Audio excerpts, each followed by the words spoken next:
Hey guys, welcome back. This is the lecture number 64 from our bootcamp series. In this lecture, we will try to understand about N plus 1 query problem and its solution. So let's understand about N plus 1 query problem first.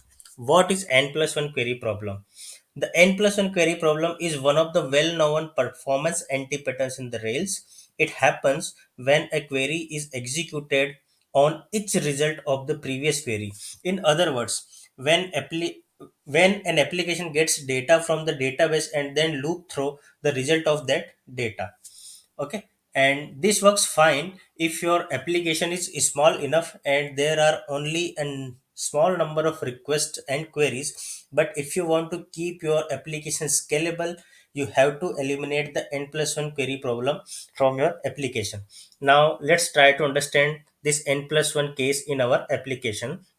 So we have two models in our course project, that is student and blog, where each student can have multiple blogs and each blog belongs to some student, or at least or only one student. Okay, so that means we have an association between student and blog where every student has many blogs and every blog belongs to student. Okay, so now to understand it better, let's open your Rails console. Then the Rails console here. And now in the Rails console, let's say we have to fetch all the blocks. So here you can do it like, let's say, blog.all. Okay, so there this is the one query for fetching all the blocks. Okay, here you can see the query executed select blocks from star from blocks. Okay, now what we need to do, that we need to print the email of every blog, email of the student who has that blog. So let's say you can do this like, let's say, blogs dot, let me increase the font size first. Okay, yeah, now do it. Blogs dot each do your blog and puts blog dot student dot email. Okay, and then close the loop. Now it has displayed emails of all the students, but here you can see that it has run a very long queries. So here you can see that it executes the one query for loading the blog, all the blogs, and then for each blog it makes a query for to the students table, where it finds every blog of student and then it display the student email who has written that blog or who has that associated blog.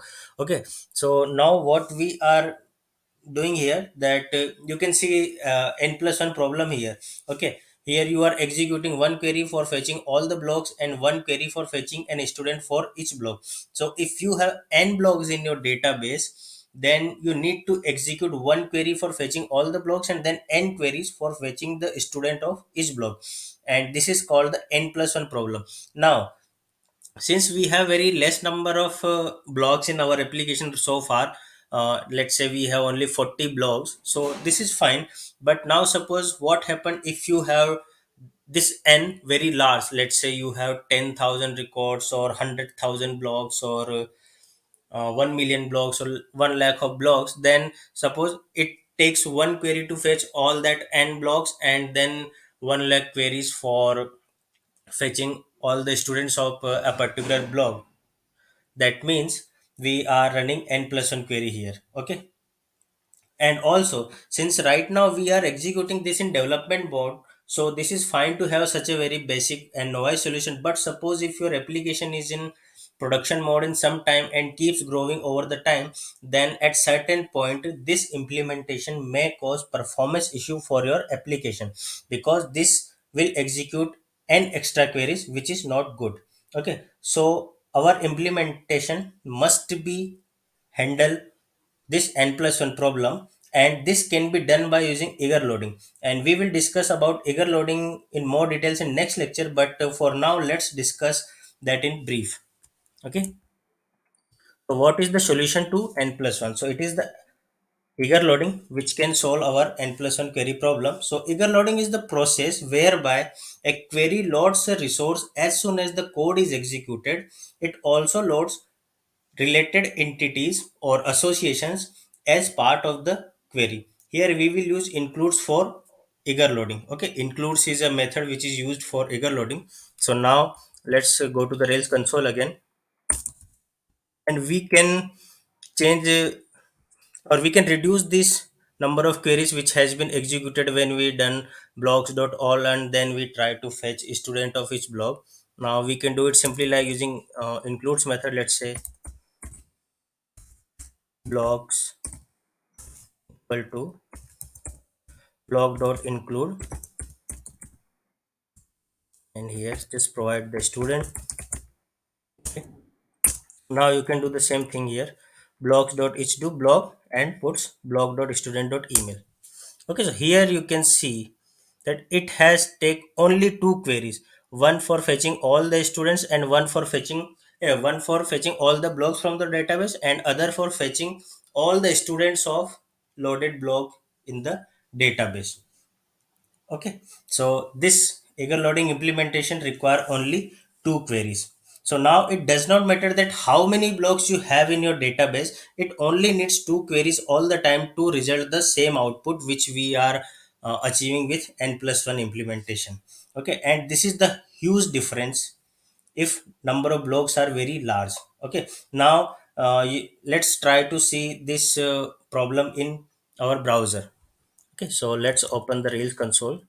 Sorry, our course project.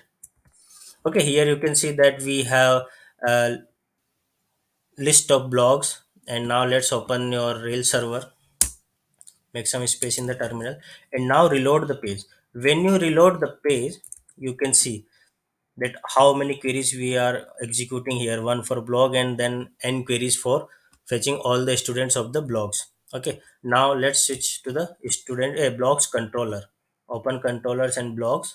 Here you can see what I have implemented here at the red blogs equal to blog.all, which is definitely not a good solution, but we can do same thing here by replacing this all method with includes. So you can do it like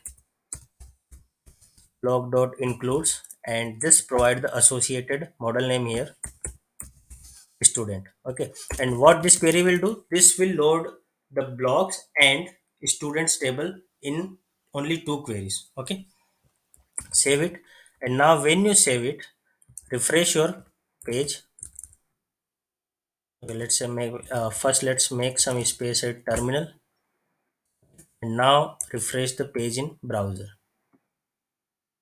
Okay, so our page has been refreshed and we are still seeing the list of blogs, but now look at the console. Okay, it only executed two queries, one for blog and one for fetching all the students.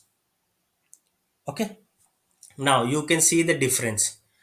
So just try to avoid uh, this N+1 implementation, because it technically it is fine, and syntactically it is also fine because it does not give any error or does not produce any error. It will just display the output that you want to display on your browser or on in any file.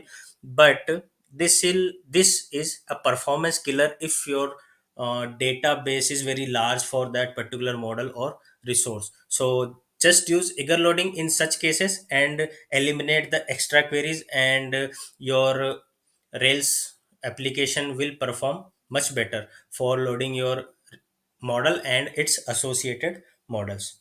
Okay, so that's all about this lecture, and always try to avoid N+1 query implementation from your code. Okay, and you can implement your features in efficient way. So thanks for watching this lecture.